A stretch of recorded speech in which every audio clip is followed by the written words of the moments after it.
अशी ज्वारीचे पापड एकदा नक्की ट्राय करून बघा। अगदी कमी साहित्यामध्ये आणि कमी तेलामध्ये हे ज्वारीचे पापड बनवलेले आहे। नमस्कार, स्वागत आहे तुमचं माझ्या यूट्यूब चॅनलमध्ये। तर आजची रेसिपी आहे ज्वारीचे पापड। अगदी कमी तेलामध्ये जास्त फुलणारे पापड आज आपण बनवणार आहोत। तर व्हिडिओ संपूर्ण बघा। आवडल्यास चॅनलला सबस्क्राईब करायला विसरू नका। नवीन असाल तर लगेच सबस्क्राईब करा, कारण आपले नेहमी असे नवीन नवीन व्हिडिओ येत राहतात। चला तर मग आपण आता रेसिपीला सुरुवात करूया। पापड बनवण्यासाठी मी इथे साहित्य घेतलेले आहे। तिथे मी घेतलेले आहे हिरव्या मिरच्या, लसूण घेतलेला आहे, ओवा, पापड खार, मीठ, तीळ घेतलेले आहे आणि जिरं घेतलेलं आहे। तर हे सर्व साहित्य आपल्याला पापडामध्ये टाकायचे आहे। त्यानंतर मी इथे घेतलेले आहे ज्वारीचे पीठ। ज्वारीचे पीठ मी 2 दिवस ज्वारी भिजत ठेवलेली होती। त्यानंतर मी दळून आणलेले आहे आणि कपड्याने बारीक चाळून घेतलेलं आहे। नंतर हे साहित्य आपल्याला मिक्सरमध्ये दळून घ्यायचं आहे। तर इथे मी घेतलेले आहे हिरव्या मिरच्या, जिरं आणि लसूण। ह्या 3 वस्तू मी मिक्सरमध्ये बारीक वाटून घेणार आहे आणि बाकीचे साहित्य जे आहे ते आपण पाण्यामध्ये टाकणार आहोत।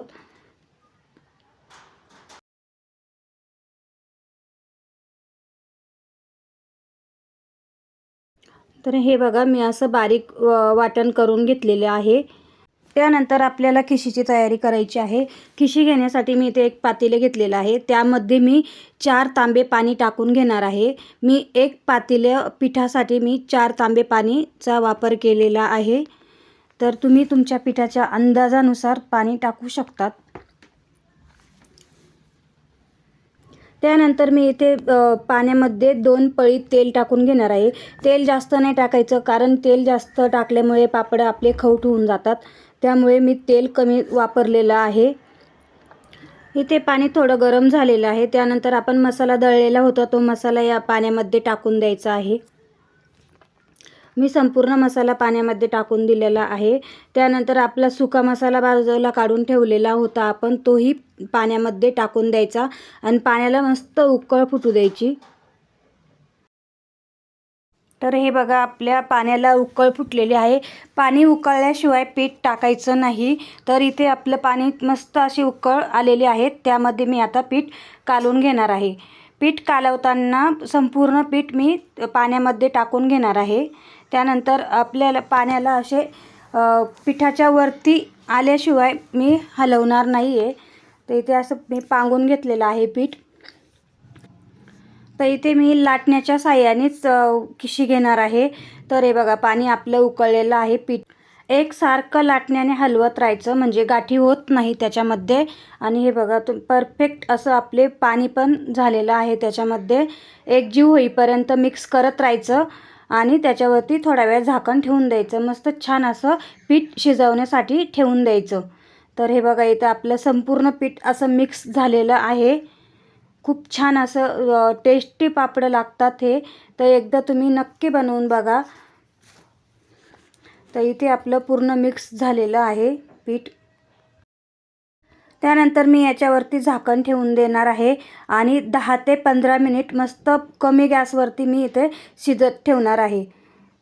साईडला जे पीठ लागलेले आहे ते काढून घ्यायचे आणि त्यानंतरच पिठावरती मस्त झाकण ठेवून द्यायचं आणि छानसं शिजू द्यायचं। तर मी इथे झाकण ठेवून घेतलेलं आहे आणि 15 ते 20 मिनिटं मी कमी गॅसवरती ठेवलेलं आहे।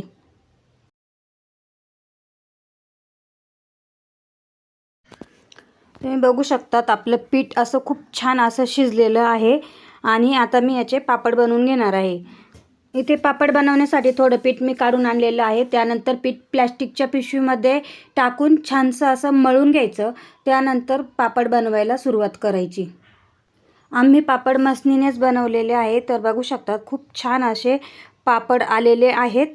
असेच पापड तुम्ही नक्की बनवा। खूप छान असे पापड झालेले आहेत आणि खायलाही खूप टेस्ट लागते त्यांची, तिखट असे। तर तुम्ही एकदा नक्की बनवून बघा।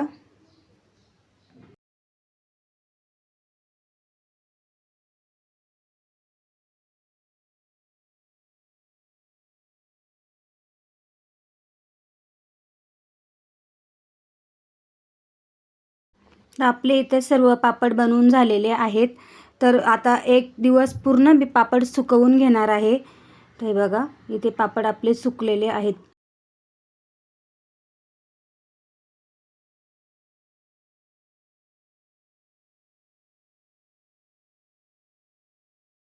चला तर मग आपण आता पापड तळून बघूया कसे झालेत ते. इथे मी तेल ठेवलेले होते तापवण्यासाठी. तर आपला पापड बघू शकतात तुम्ही किती छान असा फुललेला आहे आणि खायलाही खूप छान असा टेस्ट लागते त्याची. तर तुम्ही पापडाची रेसिपी एकदा नक्की ट्राय करून बघा. आवडल्यास चॅनलला सबस्क्राईब करायला विसरू नका. नवीन असाल तर चॅनलला सबस्क्राईब करा. अशाच नवीन नवीन व्हिडिओ नेहमी आपल्या येत असतात. तर तुम्हाला पापडची रेसिपी कशी वाटली कमेंट्समध्ये नक्की सांगा.